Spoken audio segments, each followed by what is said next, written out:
오늘 우리가 함께 나눌 이야기는 때로는 가장 가까워야 할 가족이라는 이름이 어떻게 우리 삶에 깊은 상처를 남길 수 있는지에 대한 한 여성의 고백입니다.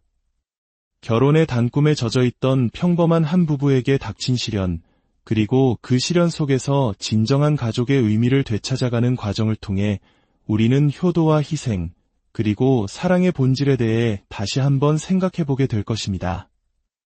이 깊은 이야기에 귀 기울여 주시기 전에 저희가 계속해서 이처럼 의미 있는 이야기를 나눌 수 있도록 여러분의 작은 응원을 부탁드립니다. 잠시 시간을 내어 좋아요와 구독을 눌러주시는 것만으로도 저희에겐 큰 힘이 됩니다. 여러분의 삶에 늘 평안과 따스함이 가득하기를 기원하며 이제 이야기의 문을 열겠습니다. 경기도의 한 소도시에 살고 있는 평범한 40대 여성. 저에게는 눈에 넣어도 아프지 않을 사랑스러운 딸 하나와 듬직한 남편이 있습니다. 저희 부부는 그저 남들처럼 평범하게 연애하고 많은 이들의 축복 속에서 소박한 결혼식을 올렸습니다. 모든 것이 순조롭고 행복하게만 보였던 신혼 시절이었습니다. 결혼 전 늘 인상 좋고 상냥하게 저를 대해주시던 시어머니. 저는 그런 어머님을 진심으로 따랐고 외아들인 남편을 끔찍이 아끼시는 그 마음 또한 충분히 이해했습니다. 하지만 결혼식을 올린 지 얼마 되지 않아 어머님은 싸늘한 목소리로 저희 부부를 당신의 집으로 호출했습니다. 불길한 예감 속에서 찾아뵌 시댁. 어머님은 저희가 들어서자마자 이전의 부드러운 모습은 온데간데 없이 차가운 얼굴로 으름장을 놓으셨습니다. 이제 나도 할 말은 하고 살아야겠다. 너희 결혼했지? 그럼 이제부터 나를 봉양해야 하는 게 도리야. 내가 우리 아들 하나 키우는데 좋게 5억은 들었을 거다. 어릴 때 밥 해먹이고 학원 보내고 대학까지 공부시킨 거 생각하면 너희는 평생 나한테 감사해도 모자라. 어머님의 입에서 나온 말은 충격적이었습니다. 아들을 키운 모든 세월을 돈으로 환산하고 이제 그 투자금을 회수하겠다는 선언과도 같았습니다. 이미 매달 130만 원의 생활비를 드리고 있었지만 어머님은 부족하다며 매달 200만 원을 요구하셨습니다. 당시 제 월급이 230만 원이었으니 월급의 대부분을 그대로 어머님께 드려야 하는 상황이었습니다. 갓 결혼하여 주택대출금과 각종 공과금만으로도 살림이 빠듯했던 저희에게 월 200만 원은 감당하기 어려운 금액이었습니다. 남편이 조심스럽게 저희의 사정을 이야기했지만 어머님의 반응은 더욱 냉담했습니다. 다른 집 아들들은 말 안 해도 알아서 척척 챙겨준다는데 너희는 꼭 내가 이렇게 불러서 앉혀놓고 말을 해야 하니? 내가 널 키운 희생에 비하면 그 정도 돈도 못 해주겠다는 거냐? 어머님은 심지어 결혼할 때 보태주셨던 전세금을 무기로 저희를 압박했습니다. 그렇게 힘들어서 나 봉양 못하겠으면 너희가 사는 그 전셋집 당장 빼. 그것도 내가 해준 거 아니냐? 그 돈 도로 내놔. 사랑하는 아들의 보금자리를 담보로 돈을 요구하는 어머님의 모습에 저와 남편은 할 말을 잃었습니다. 결국 저희는 어머님의 뜻대로 매달 200만 원을 드리기로 약속할 수밖에 없었습니다. 남편은 제게 연신 미안해했지만 저는 그런 남편의 마음만으로도 괜찮다고 나중에 우리 형편이 나아지면 친정 부모님께도 잘하면 된다고 그를 위로했습니다. 하지만 어머님의 요구는 거기서 그치지 않았습니다. 매주 주말이면 값비싼 레스토랑으로 외식을 가자고 하셨고 계산은 당연히 저희 부부의 몫이었습니다. 하루는 1인분에 13만 원이 넘는 삭스핀 요리를 먹으러 가자고 하셨습니다. 허리띠를 졸라매며 아등바등 살아가는 저희에게 한 끼 식사비로 40만 원에 가까운 돈을 쓰는 것은 상상조차 하기 힘든 사치였습니다. 그날 이후 제 얼굴에 그늘이 진 것을 보셨는지 어머님은 노골적으로 불만을 표출하셨습니다. 내가 좋은 거 먹여주려고 특별히 데리고 왔더니 표정이 왜 그 모양이야? 성의를 무시하는 거냐? 아, 그리고 얼마 뒤에 내 생일인 거 알지? 내 친구는 아들한테 샤넬 가방 받았다더라. 나도 그런 거 하나 갖고 싶네. 우리 아들 엄마한테 해줄 수 있지? 그 순간 저는 더 이상 참을 수 없었습니다. 그동안 억눌러왔던 감정이 폭발하고 말았습니다. 어머님, 정말 너무하세요. 저희 형편 뻔히 아시면서 어떻게 그러실 수 있어요? 제 월급이 얼마인지도 아시잖아요. 어머님 생활비에, 대출금에 저희 생활비까지 내고 나면 남는 돈도 없어요. 그런데 어떻게 수백만 원짜리 명품 가방까지 사달라고 하세요? 제 항변에 어머님은 길길이 날뛰셨습니다. 어머, 기가 막혀서. 내가 내 아들 키우면서 들인 돈이 얼만데 고작 그거 가지고 생색이야? 내 아들은 가만히 있는데 내가 왜 나서서 감 놔라 배놔라야? 그렇게 불만이면 전셋집 보태준 거 싹 다 내놓고 너 혼자 나가. 우리 아들이랑 나랑 살면 되니까 이혼하라는 말까지 서슴지 않는 어머님의 모습에 저는 깊은 절망감을 느꼈습니다. 더 비참했던 것은 그 상황에서도 제 편도 어머님 편도 들지 못한 채 침묵으로 일관하는 남편의 모습이었습니다. 그는 그저 중간에서 어쩔 줄 몰라 하며 제게 엄마가 외로워서 그러니 이해해달라는 말만 반복할 뿐이었습니다. 그러던 중 저희에게 한 줄기 빛처럼 아이가 찾아왔습니다. 눈에 넣어도 아프지 않을 예쁜 딸이었습니다. 아이가 태어나자 저희 친정 부모님은 먼 거리에도 불구하고 매일같이 저희 집을 찾아와 산후조리를 도와주시고 아이를 돌봐주시며 제게 잠시라도 쉴 틈을 주셨습니다.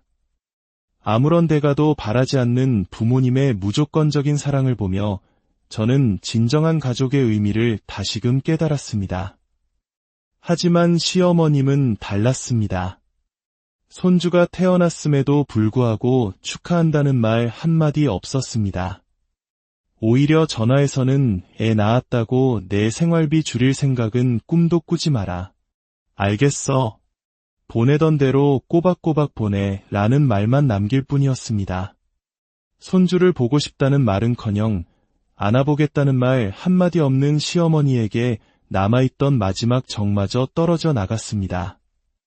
아이를 키우는 데는 생각보다 더 많은 돈이 들었고 저희의 생활은 더욱 팍팍해졌습니다.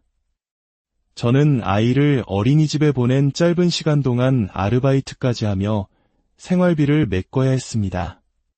우리 딸에게는 장난감 하나 마음 편히 사주지 못하면서 시어머님의 사치스러운 생활을 위해 돈을 보내고 있다는 사실에 참을 수 없는 분노와 회의감이 밀려왔습니다.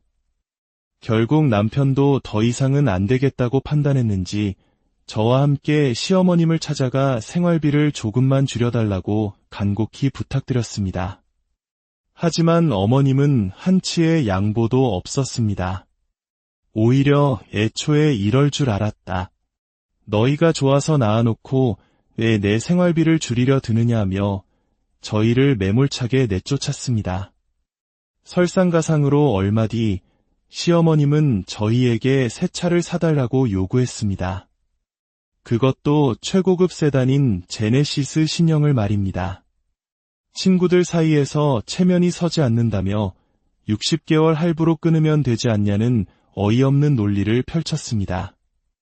기가 막혔지만 저는 단호하게 거절했습니다. 그러자 시어머니는 밤낮으로 남편에게 전화를 걸어 그를 괴롭히기 시작했습니다. 내가 널 어떻게 키웠는데 이럴 수 있냐, 아들한테 이 정도도 못 받냐며 남편을 죄인처럼 몰아세웠습니다. 지긋지긋한 괴롭힘에 지쳐갈 무렵 남편과 저는 깊은 상의 끝에 마지막 결단을 내렸습니다. 며칠 뒤 저희는 시어머님이 그토록 노래를 부르던 제네시스 신형을 뽑아드렸습니다. 어머님은 차를 받자마자 입이 귀에 걸릴 듯 기뻐하며 당장 친구들에게 자랑하러 가야겠다며 저희를 뒤로하고 떠났습니다. 그것이 저희와 시어머님의 마지막 만남이었습니다. 그날 밤 남편은 제게 충격적인 사실을 털어놓았습니다. 사실 지금까지 우리가 어머니라고 불렀던 사람은 남편의 친어머니가 아니라는 것이었습니다.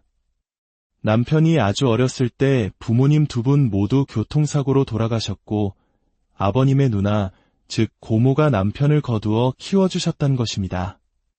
남편은 자신을 거두어준 고모에게 버림받지 않기 위해 그리고 키워준 은혜에 보답하기 위해 지금껏 그 모든 무리한 요구를 들어주었던 것이었습니다. 엄마라고 부르는 순간부터 그녀는 고모가 아닌 엄마였기에 굳이 제게 그 사실을 말하지 않았다고 했습니다. 하지만 결혼 후 저희 친정 부모님의 모습을 보며 자신의 엄마와 너무나 비교가 되어 괴로웠다고 눈물을 흘리며 고백했습니다. 모든 퍼즐 조각이 맞춰지는 순간이었습니다. 그것은 모정이 아니었습니다. 조카를 거두어 키운 것을 빌미로 평생을 착취하려는 계산적인 행위였을 뿐입니다. 저희는 그 길로 이사를 하고 모든 연락을 끊었습니다. 시어머님, 아니 고모님이 보태주셨던 전세금은 그동안 저희가 드린 생활비와 각종 선물, 그리고 정신적 피해 보상으로 퉁치기로 했습니다. 고모님이 원하시던 제네시스 차량의 할부금은 첫 달만 저희가 내주고 나머지 59개월은 고모님의 통장에서 자동으로 빠져나가도록 설정해두었습니다. 2달 뒤 생활비가 끊기자 고모님은 수소문 끝에 저희 친정집까지 찾아와 행패를 부렸습니다.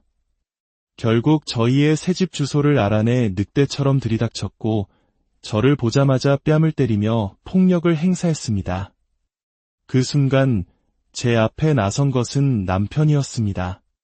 그는 더 이상 과거의 유약한 아들이 아니었습니다. 당신, 이게 뭐 하는 짓이야.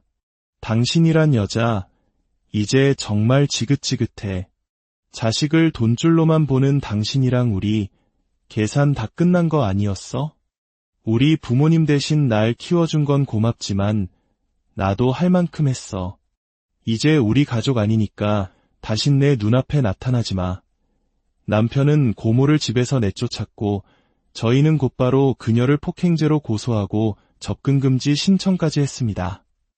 그 후 동네 아주머니들을 통해 들려온 소식에 따르면 고모는 결국 제네시스 할부금을 감당하지 못해 차를 팔고 지금은 식당에서 아르바이트를 하며 혼자 외롭게 지내고 있다고 합니다. 만나는 사람마다 저희 흉을 보며 푸념을 늘어놓지만 그 내막을 아는 동네 사람들은 오히려 고개를 젓는다고 했습니다. 자신이 뿌린 씨앗을 스스로 거두게 된 것입니다. 물론 그동안의 상처가 완전히 아문 것은 아닙니다.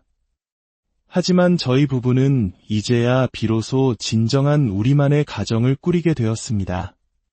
서로를 더 깊이 이해하고 아끼게 되었고 저희의 예쁜 딸을 보며 진정한 사랑과 행복이 무엇인지 매일 배우고 있습니다.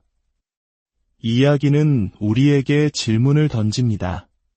가족이라는 이름 아래 우리는 어디까지 희생하고 이해해야 하는 걸까요?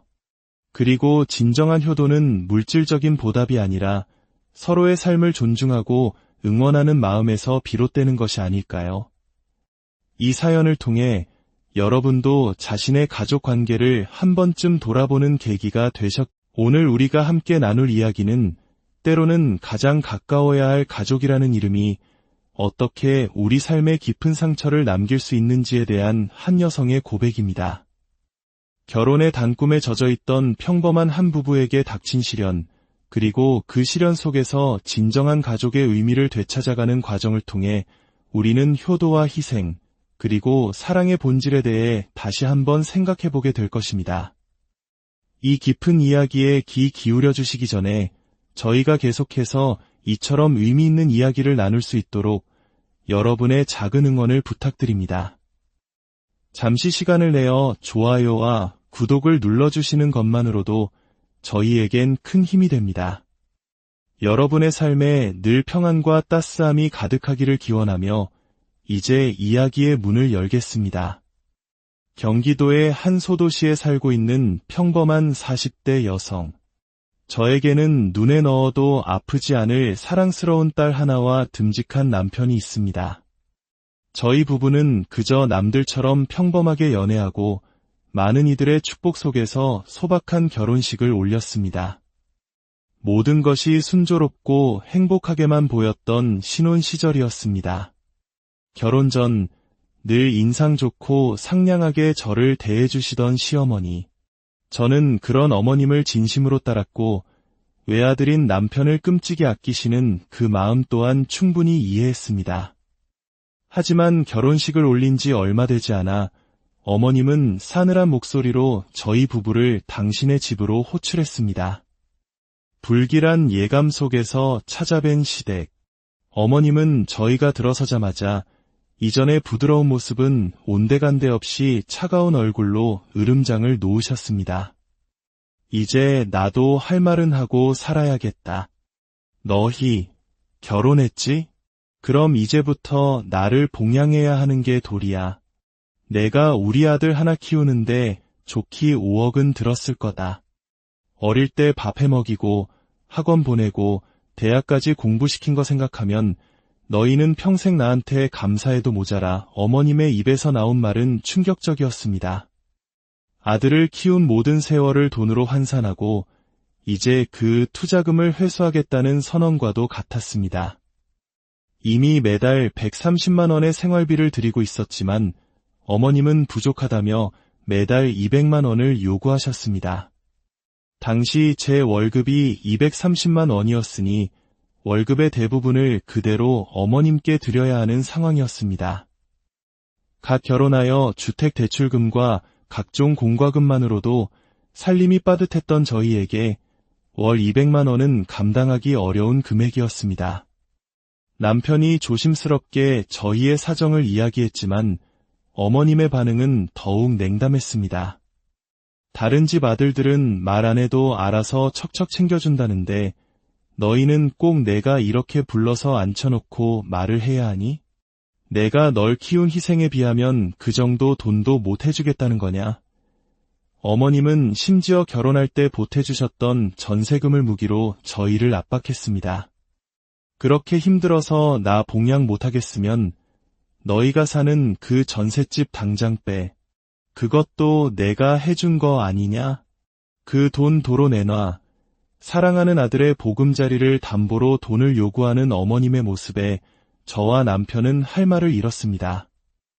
결국 저희는 어머님의 뜻대로 매달 200만 원을 드리기로 약속할 수밖에 없었습니다.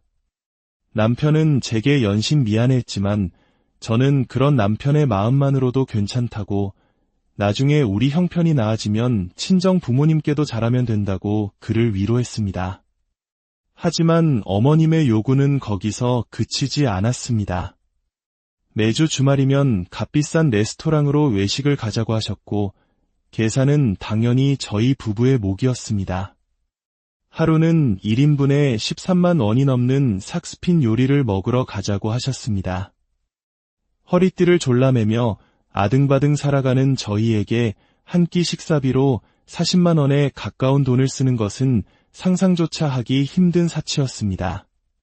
그날 이후 제 얼굴에 그늘이 진 것을 보셨는지 어머님은 노골적으로 불만을 표출하셨습니다. 내가 좋은 거 먹여주려고 특별히 데리고 왔더니 표정이 왜 그 모양이야? 성의를 무시하는 거냐? 아, 그리고 얼마 뒤에 내 생일인 거 알지? 내 친구는 아들한테 샤넬 가방 받았다더라. 나도 그런 거 하나 갖고 싶네. 우리 아들 엄마한테 해줄 수 있지? 그 순간 저는 더 이상 참을 수 없었습니다. 그동안 억눌러왔던 감정이 폭발하고 말았습니다. 어머님, 정말 너무하세요. 저희 형편 뻔히 아시면서 어떻게 그러실 수 있어요? 제 월급이 얼마인지도 아시잖아요. 어머님 생활비에 대출금에 저희 생활비까지 내고 나면 남는 돈도 없어요. 그런데 어떻게 수백만 원짜리 명품 가방까지 사달라고 하세요? 제 항변에 어머님은 길길이 날뛰셨습니다. 어머, 기가 막혀서. 내가 내 아들 키우면서 들인 돈이 얼만데 고작 그거 가지고 생색이야? 내 아들은 가만히 있는데 내가 왜 나서서 감 놔라 배놔라야? 그렇게 불만이면 전셋집 보태준 거 싹 다 내놓고 너 혼자 나가. 우리 아들이랑 나랑 살면 되니까 이혼하라는 말까지 서슴지 않는 어머님의 모습에 저는 깊은 절망감을 느꼈습니다. 더 비참했던 것은 그 상황에서도 제 편도 어머님 편도 들지 못한 채 침묵으로 일관하는 남편의 모습이었습니다.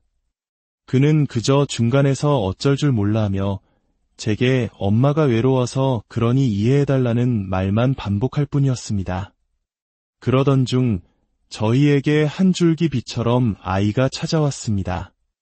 눈에 넣어도 아프지 않을 예쁜 딸이었습니다.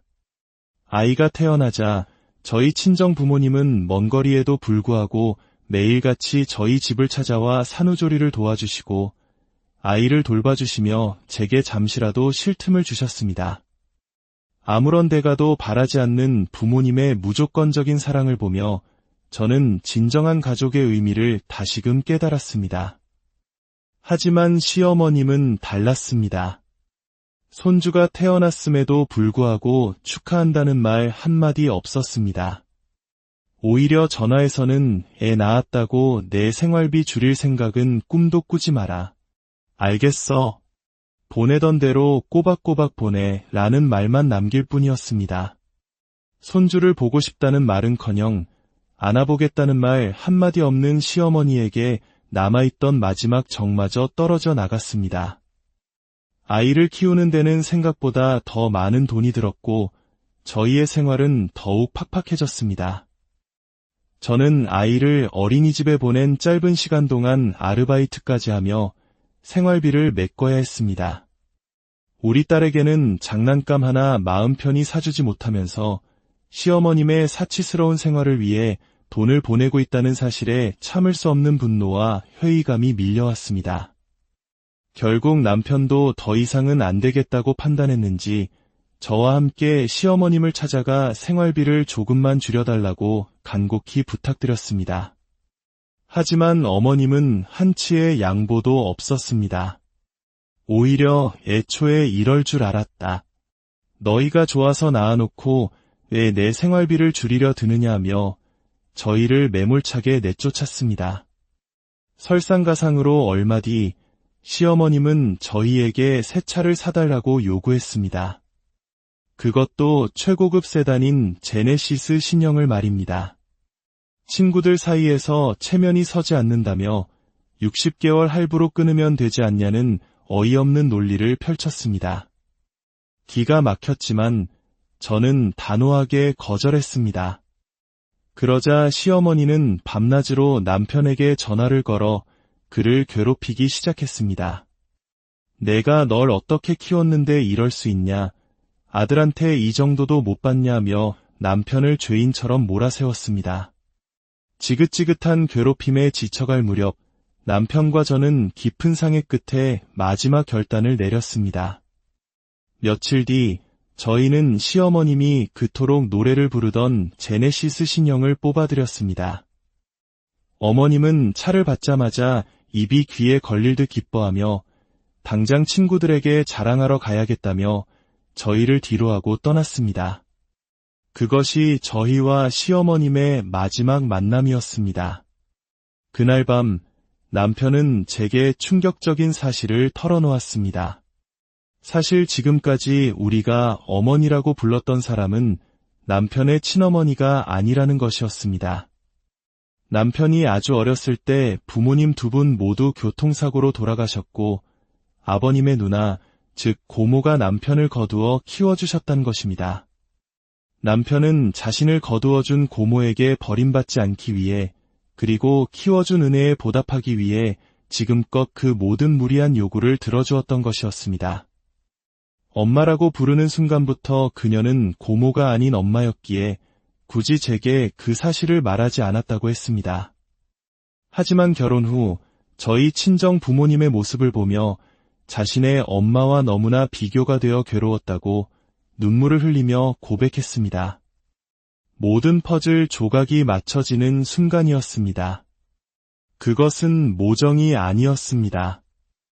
조카를 거두어 키운 것을 빌미로 평생을 착취하려는 계산적인 행위였을 뿐입니다. 저희는 그 길로 이사를 하고 모든 연락을 끊었습니다. 시어머님, 아니 고모님이 보태주셨던 전세금은 그동안 저희가 드린 생활비와 각종 선물, 그리고 정신적 피해 보상으로 퉁치기로 했습니다. 고모님이 원하시던 제네시스 차량의 할부금은 첫 달만 저희가 내주고 나머지 59개월은 고모님의 통장에서 자동으로 빠져나가도록 설정해두었습니다.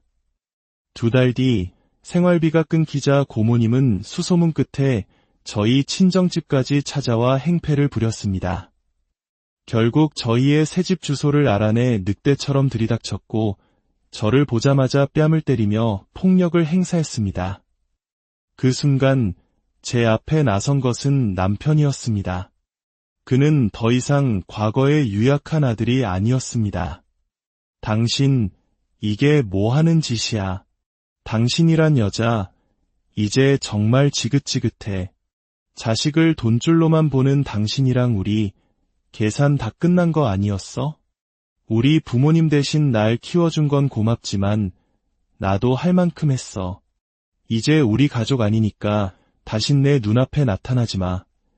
남편은 고모를 집에서 내쫓았고, 저희는 곧바로 그녀를 폭행죄로 고소하고 접근금지 신청까지 했습니다.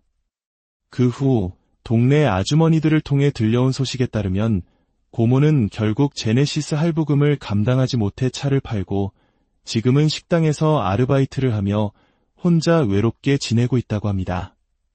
만나는 사람마다 저희 흉을 보며 푸념을 늘어놓지만 그 내막을 아는 동네 사람들은 오히려 고개를 젓는다고 했습니다. 자신이 뿌린 씨앗을 스스로 거두게 된 것입니다. 물론 그동안의 상처가 완전히 아문 것은 아닙니다. 하지만 저희 부부는 이제야 비로소 진정한 우리만의 가정을 꾸리게 되었습니다. 서로를 더 깊이 이해하고 아끼게 되었고 저희의 예쁜 딸을 보며 진정한 사랑과 행복이 무엇인지 매일 배우고 있습니다. 이 이야기는 우리에게 질문을 던집니다. 가족이라는 이름 아래 우리는 어디까지 희생하고 이해해야 하는 걸까요? 그리고 진정한 효도는 물질적인 보답이 아니라 서로의 삶을 존중하고 응원하는 마음에서 비롯되는 것이 아닐까요? 이 사연을 통해 여러분도 자신의 가족 관계를 한 번쯤 돌아보는 계기가 오늘 우리가 함께 나눌 이야기는 때로는 가장 가까워야 할 가족이라는 이름이 어떻게 우리 삶에 깊은 상처를 남길 수 있는지에 대한 한 여성의 고백입니다. 결혼의 단꿈에 젖어있던 평범한 한 부부에게 닥친 시련, 그리고 그 시련 속에서 진정한 가족의 의미를 되찾아가는 과정을 통해 우리는 효도와 희생, 그리고 사랑의 본질에 대해 다시 한번 생각해보게 될 것입니다. 이 깊은 이야기에 귀 기울여 주시기 전에 저희가 계속해서 이처럼 의미 있는 이야기를 나눌 수 있도록 여러분의 작은 응원을 부탁드립니다. 잠시 시간을 내어 좋아요와 구독을 눌러주시는 것만으로도 저희에겐 큰 힘이 됩니다. 여러분의 삶에 늘 평안과 따스함이 가득하기를 기원하며 이제 이야기의 문을 열겠습니다. 경기도의 한 소도시에 살고 있는 평범한 40대 여성. 저에게는 눈에 넣어도 아프지 않을 사랑스러운 딸 하나와 듬직한 남편이 있습니다. 저희 부부는 그저 남들처럼 평범하게 연애하고 많은 이들의 축복 속에서 소박한 결혼식을 올렸습니다. 모든 것이 순조롭고 행복하게만 보였던 신혼 시절이었습니다. 결혼 전 늘 인상 좋고 상냥하게 저를 대해주시던 시어머니. 저는 그런 어머님을 진심으로 따랐고 외아들인 남편을 끔찍이 아끼시는 그 마음 또한 충분히 이해했습니다. 하지만 결혼식을 올린 지 얼마 되지 않아 어머님은 싸늘한 목소리로 저희 부부를 당신의 집으로 호출했습니다. 불길한 예감 속에서 찾아뵌 시댁. 어머님은 저희가 들어서자마자 이전의 부드러운 모습은 온데간데 없이 차가운 얼굴로 으름장을 놓으셨습니다. 이제 나도 할 말은 하고 살아야겠다. 너희 결혼했지? 그럼 이제부터 나를 봉양해야 하는 게 도리야. 내가 우리 아들 하나 키우는데 좋기 5억은 들었을 거다. 어릴 때 밥 해먹이고 학원 보내고 대학까지 공부시킨 거 생각하면 너희는 평생 나한테 감사해도 모자라. 어머님의 입에서 나온 말은 충격적이었습니다. 아들을 키운 모든 세월을 돈으로 환산하고 이제 그 투자금을 회수하겠다는 선언과도 같았습니다. 이미 매달 130만 원의 생활비를 드리고 있었지만 어머님은 부족하다며 매달 200만 원을 요구하셨습니다. 당시 제 월급이 230만 원이었으니 월급의 대부분을 그대로 어머님께 드려야 하는 상황이었습니다. 갓 결혼하여 주택대출금과 각종 공과금만으로도 살림이 빠듯했던 저희에게 월 200만 원은 감당하기 어려운 금액이었습니다. 남편이 조심스럽게 저희의 사정을 이야기했지만 어머님의 반응은 더욱 냉담했습니다. 다른 집 아들들은 말 안 해도 알아서 척척 챙겨준다는데 너희는 꼭 내가 이렇게 불러서 앉혀놓고 말을 해야 하니? 내가 널 키운 희생에 비하면 그 정도 돈도 못 해주겠다는 거냐? 어머님은 심지어 결혼할 때 보태주셨던 전세금을 무기로 저희를 압박했습니다. 그렇게 힘들어서 나 봉양 못하겠으면 너희가 사는 그 전셋집 당장 빼. 그것도 내가 해준 거 아니냐? 그 돈 도로 내놔. 사랑하는 아들의 보금자리를 담보로 돈을 요구하는 어머님의 모습에 저와 남편은 할 말을 잃었습니다. 결국 저희는 어머님의 뜻대로 매달 200만 원을 드리기로 약속할 수밖에 없었습니다.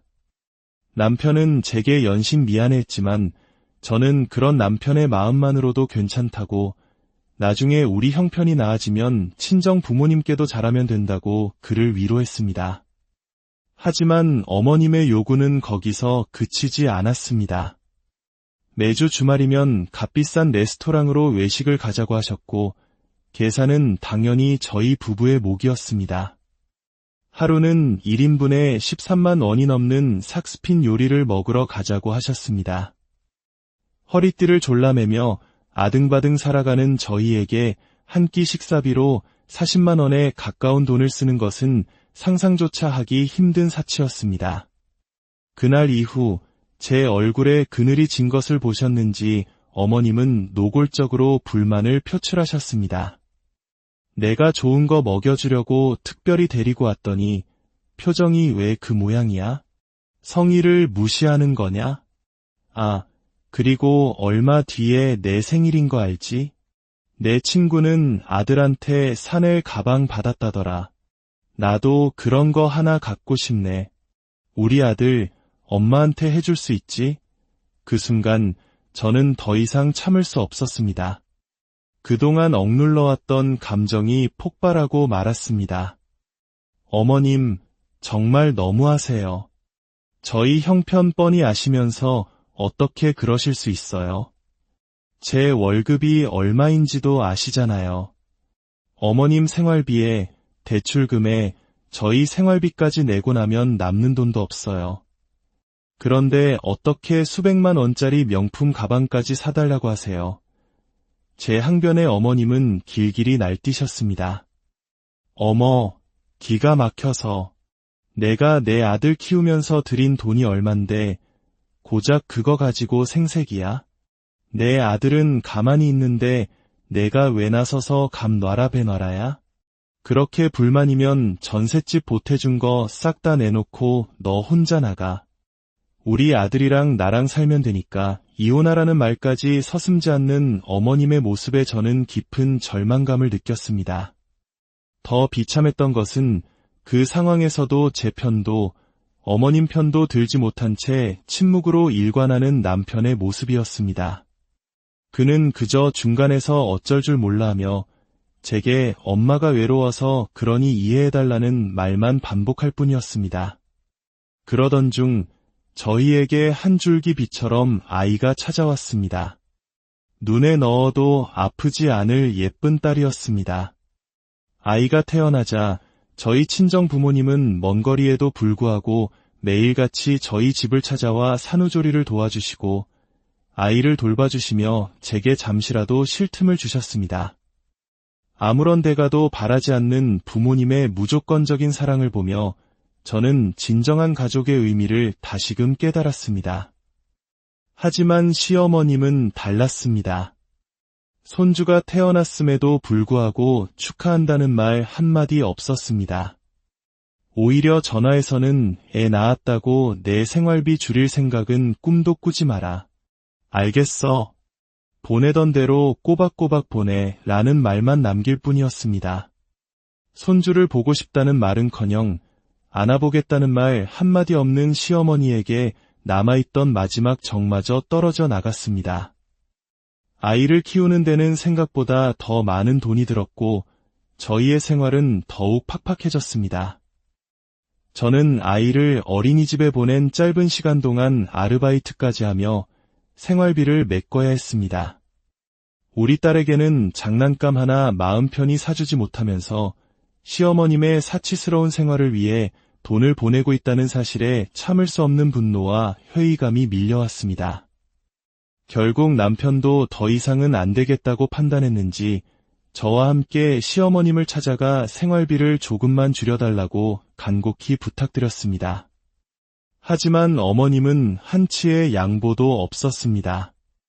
오히려 애초에 이럴 줄 알았다. 너희가 좋아서 낳아놓고 왜 내 생활비를 줄이려 드느냐며 저희를 매몰차게 내쫓았습니다. 설상가상으로 얼마 뒤 시어머님은 저희에게 새 차를 사달라고 요구했습니다. 그것도 최고급 세단인 제네시스 신형을 말입니다.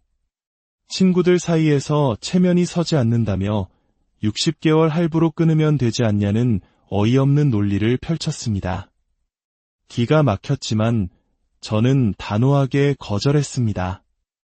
그러자 시어머니는 밤낮으로 남편에게 전화를 걸어 그를 괴롭히기 시작했습니다. 내가 널 어떻게 키웠는데 이럴 수 있냐, 아들한테 이 정도도 못 받냐며 남편을 죄인처럼 몰아세웠습니다. 지긋지긋한 괴롭힘에 지쳐갈 무렵 남편과 저는 깊은 상의 끝에 마지막 결단을 내렸습니다. 며칠 뒤 저희는 시어머님이 그토록 노래를 부르던 제네시스 신형을 뽑아드렸습니다. 어머님은 차를 받자마자 입이 귀에 걸릴 듯 기뻐하며 당장 친구들에게 자랑하러 가야겠다며 저희를 뒤로하고 떠났습니다. 그것이 저희와 시어머님의 마지막 만남이었습니다. 그날 밤 남편은 제게 충격적인 사실을 털어놓았습니다. 사실 지금까지 우리가 어머니라고 불렀던 사람은 남편의 친어머니가 아니라는 것이었습니다. 남편이 아주 어렸을 때 부모님 두 분 모두 교통사고로 돌아가셨고 아버님의 누나, 즉 고모가 남편을 거두어 키워주셨다는 것입니다. 남편은 자신을 거두어준 고모에게 버림받지 않기 위해 그리고 키워준 은혜에 보답하기 위해 지금껏 그 모든 무리한 요구를 들어주었던 것이었습니다. 엄마라고 부르는 순간부터 그녀는 고모가 아닌 엄마였기에 굳이 제게 그 사실을 말하지 않았다고 했습니다. 하지만 결혼 후 저희 친정 부모님의 모습을 보며 자신의 엄마와 너무나 비교가 되어 괴로웠다고 눈물을 흘리며 고백했습니다. 모든 퍼즐 조각이 맞춰지는 순간이었습니다. 그것은 모정이 아니었습니다. 조카를 거두어 키운 것을 빌미로 평생을 착취하려는 계산적인 행위였을 뿐입니다. 저희는 그 길로 이사를 하고 모든 연락을 끊었습니다. 시어머님, 아니 고모님이 보태주셨던 전세금은 그동안 저희가 드린 생활비와 각종 선물, 그리고 정신적 피해 보상으로 퉁치기로 했습니다. 고모님이 원하시던 제네시스 차량의 할부금은 첫 달만 저희가 내주고 나머지 59개월은 고모님의 통장에서 자동으로 빠져나가도록 설정해두었습니다. 2달 뒤 생활비가 끊기자 고모님은 수소문 끝에 저희 친정집까지 찾아와 행패를 부렸습니다. 결국 저희의 새집 주소를 알아내 늑대처럼 들이닥쳤고 저를 보자마자 뺨을 때리며 폭력을 행사했습니다. 그 순간 제 앞에 나선 것은 남편이었습니다. 그는 더 이상 과거의 유약한 아들이 아니었습니다. 당신, 이게 뭐 하는 짓이야. 당신이란 여자, 이제 정말 지긋지긋해. 자식을 돈줄로만 보는 당신이랑 우리, 계산 다 끝난 거 아니었어? 우리 부모님 대신 날 키워준 건 고맙지만 나도 할 만큼 했어. 이제 우리 가족 아니니까 다신 내 눈앞에 나타나지 마. 남편은 고모를 집에서 내쫓았고 저희는 곧바로 그녀를 폭행죄로 고소하고 접근금지 신청까지 했습니다. 그 후 동네 아주머니들을 통해 들려온 소식에 따르면 고모는 결국 제네시스 할부금을 감당하지 못해 차를 팔고 지금은 식당에서 아르바이트를 하며 혼자 외롭게 지내고 있다고 합니다. 만나는 사람마다 저희 흉을 보며 푸념을 늘어놓지만 그 내막을 아는 동네 사람들은 오히려 고개를 젓는다고 했습니다. 자신이 뿌린 씨앗을 스스로 거두게 된 것입니다. 물론 그동안의 상처가 완전히 아문 것은 아닙니다. 하지만 저희 부부는 이제야 비로소 진정한 우리만의 가정을 꾸리게 되었습니다. 서로를 더 깊이 이해하고 아끼게 되었고 저희의 예쁜 딸을 보며 진정한 사랑과 행복이 무엇인지 매일 배우고 있습니다. 이 이야기는 우리에게 질문을 던집니다. 가족이라는 이름 아래 우리는 어디까지 희생하고 이해해야 하는 걸까요? 그리고 진정한 효도는 물질적인 보답이 아니라 서로의 삶을 존중하고 응원하는 마음에서 비롯되는 것이 아닐까요?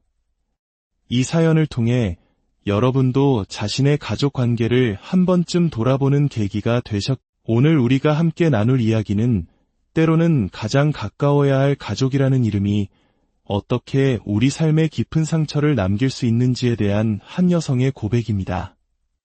결혼의 단꿈에 젖어있던 평범한 한 부부에게 닥친 시련, 그리고 그 시련 속에서 진정한 가족의 의미를 되찾아가는 과정을 통해 우리는 효도와 희생, 그리고 사랑의 본질에 대해 다시 한번 생각해보게 될 것입니다. 이 깊은 이야기에 귀 기울여 주시기 전에 저희가 계속해서 이처럼 의미 있는 이야기를 나눌 수 있도록 여러분의 작은 응원을 부탁드립니다. 잠시 시간을 내어 좋아요와 구독을 눌러주시는 것만으로도 저희에겐 큰 힘이 됩니다. 여러분의 삶에 늘 평안과 따스함이 가득하기를 기원하며 이제 이야기의 문을 열겠습니다. 경기도의 한 소도시에 살고 있는 평범한 40대 여성. 저에게는 눈에 넣어도 아프지 않을 사랑스러운 딸 하나와 듬직한 남편이 있습니다. 저희 부부는 그저 남들처럼 평범하게 연애하고 많은 이들의 축복 속에서 소박한 결혼식을 올렸습니다. 모든 것이 순조롭고 행복하게만 보였던 신혼 시절이었습니다. 결혼 전 늘 인상 좋고 상냥하게 저를 대해주시던 시어머니. 저는 그런 어머님을 진심으로 따랐고 외아들인 남편을 끔찍이 아끼시는 그 마음 또한 충분히 이해했습니다. 하지만 결혼식을 올린 지 얼마 되지 않아 어머님은 싸늘한 목소리로 저희 부부를 당신의 집으로 호출했습니다. 불길한 예감 속에서 찾아뵌 시댁. 어머님은 저희가 들어서자마자 이전의 부드러운 모습은 온데간데 없이 차가운 얼굴로 으름장을 놓으셨습니다. 이제 나도 할 말은 하고 살아야겠다. 너희 결혼했지? 그럼 이제부터 나를 봉양해야 하는 게 도리야. 내가 우리 아들 하나 키우는데 좋게 5억은 들었을 거다. 어릴 때 밥 해먹이고 학원 보내고 대학까지 공부시킨 거 생각하면 너희는 평생 나한테 감사해도 모자라. 어머님의 입에서 나온 말은 충격적이었습니다. 아들을 키운 모든 세월을 돈으로 환산하고 이제 그 투자금을 회수하겠다는 선언과도 같았습니다. 이미 매달 130만 원의 생활비를 드리고 있었지만 어머님은 부족하다며 매달 200만 원을 요구하셨습니다. 당시 제 월급이 230만 원이었으니 월급의 대부분을 그대로 어머님께 드려야 하는 상황이었습니다. 갓 결혼하여 주택대출금과 각종 공과금만으로도 살림이 빠듯했던 저희에게 월 200만 원은 감당하기 어려운 금액이었습니다. 남편이 조심스럽게 저희의 사정을 이야기했지만 어머님의 반응은 더욱 냉담했습니다. 다른 집 아들들은 말 안 해도 알아서 척척 챙겨준다는데 너희는 꼭 내가 이렇게 불러서 앉혀놓고 말을 해야 하니? 내가 널 키운 희생에 비하면 그 정도 돈도 못 해주겠다는 거냐? 어머님은 심지어 결혼할 때 보태주셨던 전세금을 무기로 저희를 압박했습니다. 그렇게 힘들어서 나 봉양 못하겠으면 너희가 사는 그 전셋집 당장 빼. 그것도 내가 해준 거 아니냐? 그 돈 도로 내놔. 사랑하는 아들의 보금자리를 담보로 돈을 요구하는 어머님의 모습에 저와 남편은 할 말을 잃었습니다. 결국 저희는 어머님의 뜻대로 매달 200만 원을 드리기로 약속할 수밖에 없었습니다. 남편은 제게 연신 미안해했지만 저는 그런 남편의 마음만으로도 괜찮다고 나중에 우리 형편이 나아지면 친정 부모님께도 잘하면 된다고 그를 위로했습니다. 하지만 어머님의 요구는 거기서 그치지 않았습니다. 매주 주말이면 값비싼 레스토랑으로 외식을 가자고 하셨고 계산은 당연히 저희 부부의 몫이었습니다. 하루는 1인분에 13만 원이 넘는 삭스핀 요리를 먹으러 가자고 하셨습니다. 허리띠를 졸라매며 아등바등 살아가는 저희에게 한 끼 식사비로 40만 원에 가까운 돈을 쓰는 것은 상상조차 하기 힘든 사치였습니다. 그날 이후 제 얼굴에 그늘이 진 것을 보셨는지 어머님은 노골적으로 불만을 표출하셨습니다. 내가 좋은 거 먹여주려고 특별히 데리고 왔더니 표정이 왜 그 모양이야? 성의를 무시하는 거냐? 아, 그리고 얼마 뒤에 내 생일인 거 알지? 내 친구는 아들한테 샤넬 가방 받았다더라. 나도 그런 거 하나 갖고 싶네. 우리 아들 엄마한테 해줄 수 있지? 그 순간 저는 더 이상 참을 수 없었습니다. 그동안 억눌러왔던 감정이 폭발하고 말았습니다. 어머님, 정말 너무하세요. 저희 형편 뻔히 아시면서 어떻게 그러실 수 있어요? 제 월급이 얼마인지도 아시잖아요. 어머님 생활비에 대출금에 저희 생활비까지 내고 나면 남는 돈도 없어요. 그런데 어떻게 수백만 원짜리 명품 가방까지 사달라고 하세요? 제 항변에 어머님은 길길이 날뛰셨습니다. 어머, 기가 막혀서. 내가 내 아들 키우면서 들인 돈이 얼만데 고작 그거 가지고 생색이야? 내 아들은 가만히 있는데 내가 왜 나서서 감 놔라 배놔라야? 그렇게 불만이면 전셋집 보태준 거 싹 다 내놓고 너 혼자 나가. 우리 아들이랑 나랑 살면 되니까 이혼하라는 말까지 서슴지 않는 어머님의 모습에 저는 깊은 절망감을 느꼈습니다. 더 비참했던 것은 그 상황에서도 제 편도 어머님 편도 들지 못한 채 침묵으로 일관하는 남편의 모습이었습니다. 그는 그저 중간에서 어쩔 줄 몰라하며 제게 엄마가 외로워서 그러니 이해해달라는 말만 반복할 뿐이었습니다. 그러던 중 저희에게 한 줄기 빛처럼 아이가 찾아왔습니다.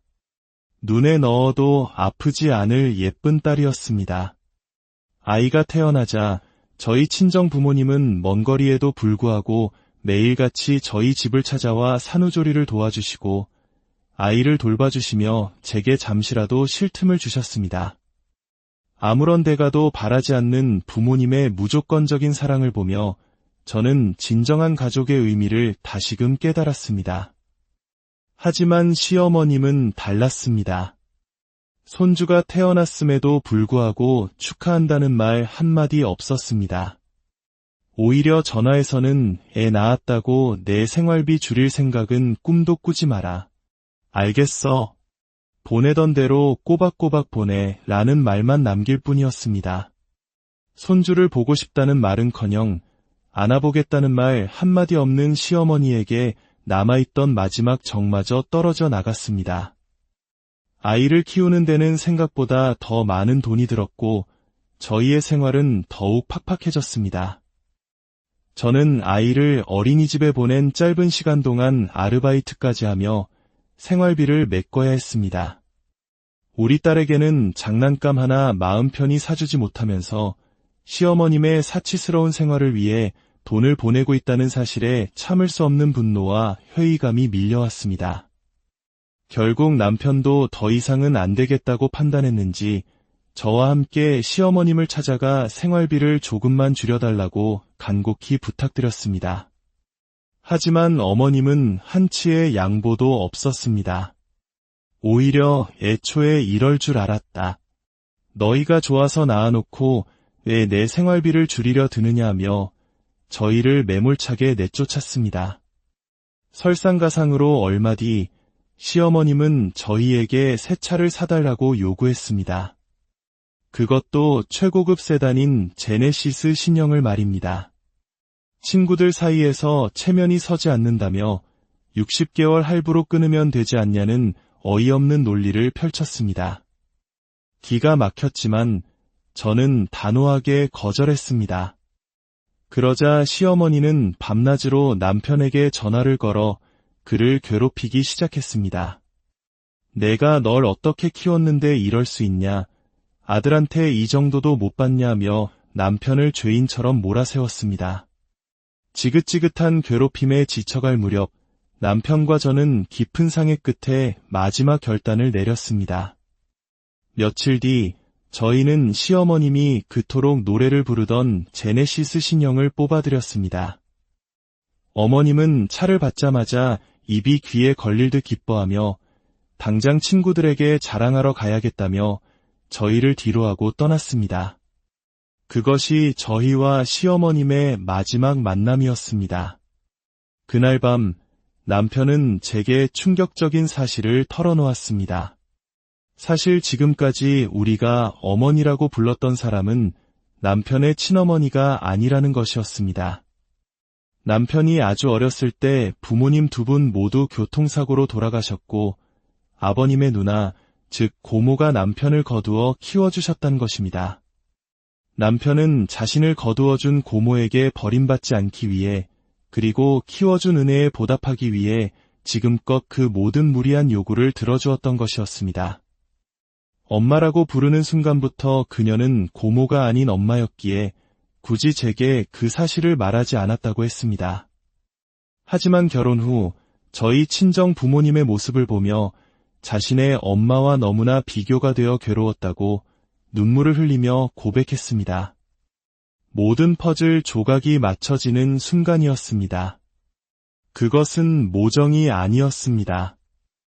조카를 거두어 키운 것을 빌미로 평생을 착취하려는 계산적인 행위였을 뿐입니다. 저희는 그 길로 이사를 하고 모든 연락을 끊었습니다.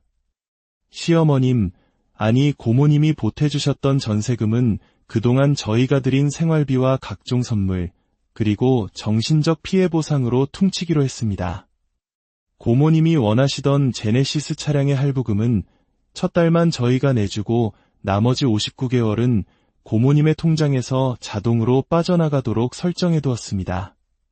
2달 뒤 생활비가 끊기자 고모님은 수소문 끝에 저희 친정집까지 찾아와 행패를 부렸습니다.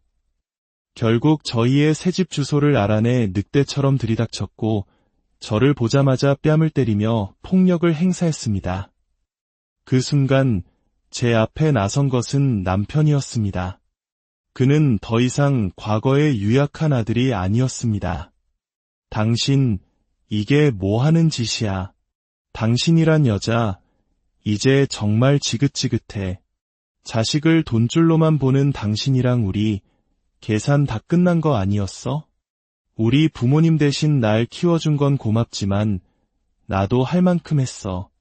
이제 우리 가족 아니니까 다신 내 눈앞에 나타나지 마. 남편은 고모를 집에서 내쫓았고 저희는 곧바로 그녀를 폭행죄로 고소하고 접근금지 신청까지 했습니다. 그 후 동네 아주머니들을 통해 들려온 소식에 따르면 고모는 결국 제네시스 할부금을 감당하지 못해 차를 팔고 지금은 식당에서 아르바이트를 하며 혼자 외롭게 지내고 있다고 합니다. 만나는 사람마다 저희 흉을 보며 푸념을 늘어놓지만 그 내막을 아는 동네 사람들은 오히려 고개를 젓는다고 했습니다. 자신이 뿌린 씨앗을 스스로 거두게 된 것입니다. 물론 그동안의 상처가 완전히 아문 것은 아닙니다. 하지만 저희 부부는 이제야 비로소 진정한 우리만의 가정을 꾸리게 되었습니다. 서로를 더 깊이 이해하고 아끼게 되었고 저희의 예쁜 딸을 보며 진정한 사랑과 행복이 무엇인지 매일 배우고 있습니다. 이 이야기는 우리에게 질문을 던집니다. 가족이라는 이름 아래 우리는 어디까지 희생하고 이해해야 하는 걸까요? 그리고 진정한 효도는 물질적인 보답이 아니라 서로의 삶을 존중하고 응원하는 마음에서 비롯되는 것이 아닐까요? 이 사연을 통해 여러분도 자신의 가족 관계를 한 번쯤 돌아보는 계기가 오늘 우리가 함께 나눌 이야기는 때로는 가장 가까워야 할 가족이라는 이름이 어떻게 우리 삶에 깊은 상처를 남길 수 있는지에 대한 한 여성의 고백입니다. 결혼의 단꿈에 젖어있던 평범한 한 부부에게 닥친 시련, 그리고 그 시련 속에서 진정한 가족의 의미를 되찾아가는 과정을 통해 우리는 효도와 희생, 그리고 사랑의 본질에 대해 다시 한번 생각해보게 될 것입니다. 이 깊은 이야기에 귀 기울여 주시기 전에 저희가 계속해서 이처럼 의미 있는 이야기를 나눌 수 있도록 여러분의 작은 응원을 부탁드립니다. 잠시 시간을 내어 좋아요와 구독을 눌러주시는 것만으로도 저희에겐 큰 힘이 됩니다. 여러분의 삶에 늘 평안과 따스함이 가득하기를 기원하며 이제 이야기의 문을 열겠습니다. 경기도의 한 소도시에 살고 있는 평범한 40대 여성. 저에게는 눈에 넣어도 아프지 않을 사랑스러운 딸 하나와 듬직한 남편이 있습니다. 저희 부부는 그저 남들처럼 평범하게 연애하고 많은 이들의 축복 속에서 소박한 결혼식을 올렸습니다. 모든 것이 순조롭고 행복하게만 보였던 신혼 시절이었습니다. 결혼 전 늘 인상 좋고 상냥하게 저를 대해주시던 시어머니. 저는 그런 어머님을 진심으로 따랐고 외아들인 남편을 끔찍이 아끼시는 그 마음 또한 충분히 이해했습니다. 하지만 결혼식을 올린 지 얼마 되지 않아 어머님은 싸늘한 목소리로 저희 부부를 당신의 집으로 호출했습니다. 불길한 예감 속에서 찾아뵌 시댁. 어머님은 저희가 들어서자마자 이전의 부드러운 모습은 온데간데 없이 차가운 얼굴로 으름장을 놓으셨습니다.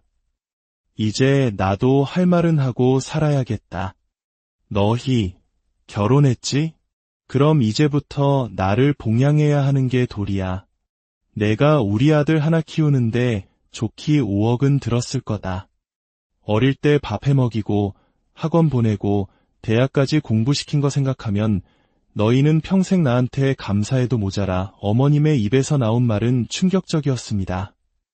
아들을 키운 모든 세월을 돈으로 환산하고 이제 그 투자금을 회수하겠다는 선언과도 같았습니다.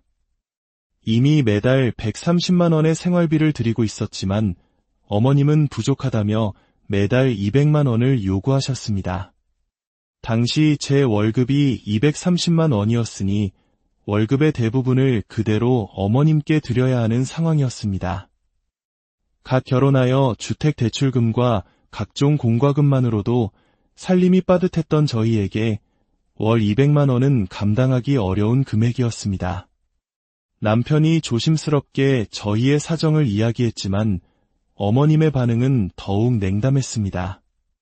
다른 집 아들들은 말 안 해도 알아서 척척 챙겨준다는데 너희는 꼭 내가 이렇게 불러서 앉혀놓고 말을 해야 하니?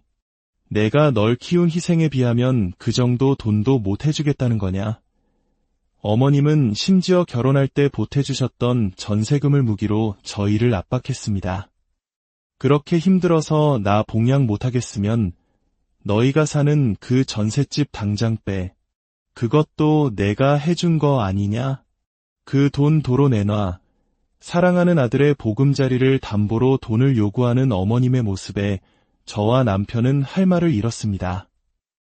결국 저희는 어머님의 뜻대로 매달 200만 원을 드리기로 약속할 수밖에 없었습니다.